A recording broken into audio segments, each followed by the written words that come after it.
میرے اصرار کرنے پر عریج نے مجھے بتایا کہ میری اور رحیل کی طلاق ہو گئی ہے۔ یہ سن کر میں تو صدمے میں چلی گئی اور کہا کہ ابھی تو تمہاری شادی کو 2 مہینے ہوئے ہیں، یہ کیا کہہ رہی ہو؟ لیکن اس نے کہا کہ ہم اب الگ ہو گئے ہیں۔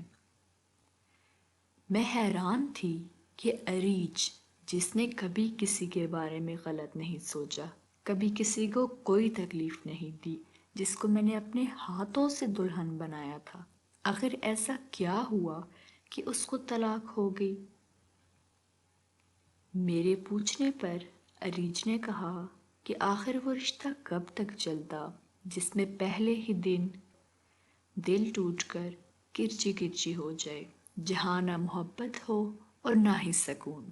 رحیل نے شادی کے پہلے دن ہی مجھے بتایا کہ ہماری شادی ہمارے خاندان اور ہمارے والدین کی مرضی سے ہوئی ہے، اس میں میری کوئی رضامندی شامل نہیں، کیونکہ میں کسی اور سے محبت کرتا ہوں۔ لبنہ میری کلاس فیلو ہے اور میں اس سے بہت محبت کرتا ہوں۔ ہم دونوں ایک دوسرے سے شادی کرنا چاہتے ہیں اور ایک دوسرے کے بغیر نہیں رہ سکتے۔ یہ شادی میرے والدین نے زبردستی تم سے کرائی ہے۔ میں نے اپنے گھر والوں کو کچھ نہیں بولا کہ میں نہیں چاہتا کہ وہ اپنے فیصلے پر شرمندہ ہوں یا پچھتائیں، اس لیے میں خاموش رہی۔ میں نے بہت کوشش کی کہ میں رحیل کو سمجھا سکوں کہ اب اس کی تقدیر میں لکھتی گئی ہوں۔ میں نے اپنے خلوص سے اس کے دل میں ہر ممکن کوشش کی کہ جگہ بناؤں، اس کے دل سے لبنہ کا خیال نکال سکوں، لیکن میری کوئی کوشش کامیاب نہ ہوئی اور اس پر کوئی اثر نہ ہوا۔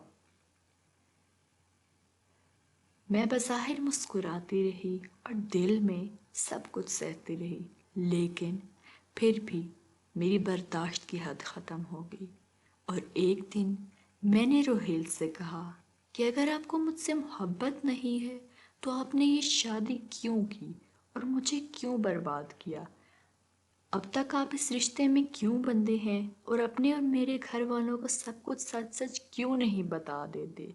تو اس نے کہا کہ تم خود جا کر اپنے اور میرے گھر والوں کو سب کچھ بتا دو۔ پھر کچھ دن کے لیے رحیل مجھے اپنے ابو کے گھر چھوڑ گیا اور پھر کبھی واپس نہ آیا۔ سچ سن کر میرے والدین کو گہرا صدمہ ہوا اور وہ بہت دکھی ہوئے۔ میرے ابو نے کہا کہ اب عریج واپس نہیں جائے گی۔ میرے ابو نے رحیل اور اس کے گھر والوں کو بلایا۔ اس دن سب آئے مگر وہ نہ آیا۔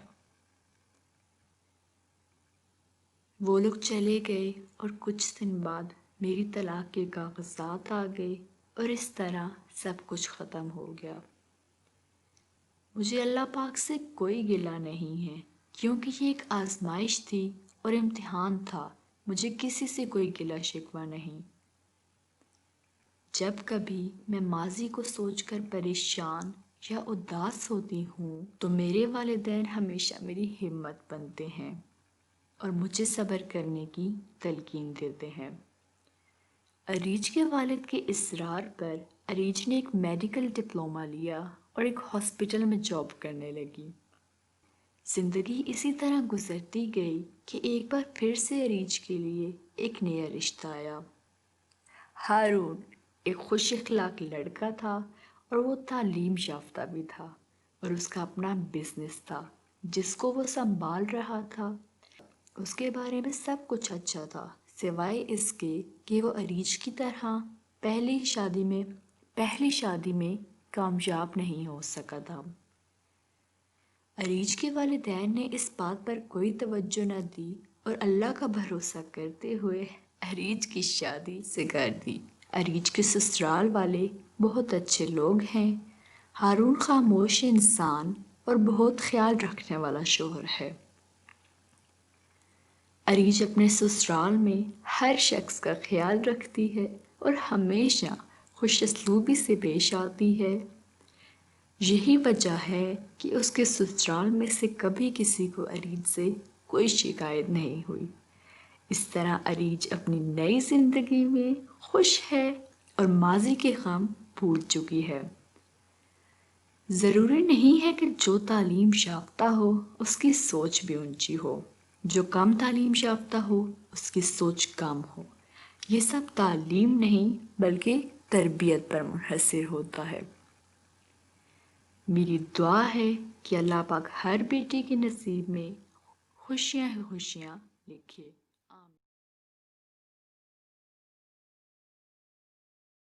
ٹیم کچھ انکہی باتیں اس بات کو بخوبی جانتی اور سمجھتی ہے کہ کسی شخص کی شناخت دنیاوی زندگی میں ایک حیثیت اور مقام رکھتی ہے، اور کافی باتیں ایسی ہوتی ہیں جن کا پتہ ہمارے قریبی دوستوں اور عزیزوں تک کو نہیں ہوتا۔ اس بات کو مد نظر رکھتے ہوئے اس سچی کہانی میں استعمال کیے گئے تمام کردار فرضی بتائے گئے ہیں تاکہ لکھنے والے کی مکمل رازداری ہو سکے، جبکہ ہماری ٹیم واقعے کو ترتیب دینے اور اس سے ایک کہانی کا عکس دینے کے لیے الفاظوں اور فقروں کے صحیح اور مناسب استعمال کو اپنی ذمہ داری سمجھتی ہے، جیسے ناظرین ہر بات کی باریکی کو جان کے کہانی میں چھپے ہوئے سبق کو سمجھ سکیں۔ شکریہ۔